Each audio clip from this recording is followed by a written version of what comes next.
registered IT Association di December 4, 2021.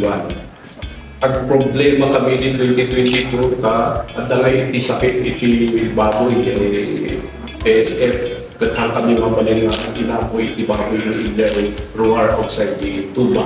Kat lang ako man ni Sir Robert na ikiin yun na muna na. May ang festival kailangan ta partiyan tayo iti baboy tayo ikiin tayo ilako tayo talaga kumain na bisita tayo.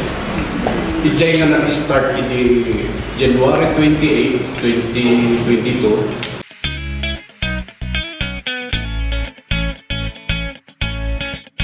Creating meaningful connections through holistic empowerment. I-appreciate tayo launay na again na yung laman na tayo pinagin na passion. Kaya kumot nga i-encourage nga ron kasi tumanggal may sa mati-participate ito yung line of activities, stray days. The festival is not more on the trade fair.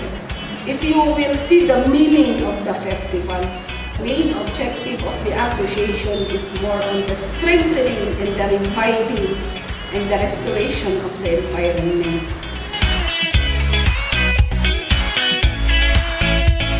Strengthen, revive the spirit, iti IP, the grassroots. Thank you very much for choosing this very noble vocation, profession, and Benita, na to produce food for the people because it's what we need.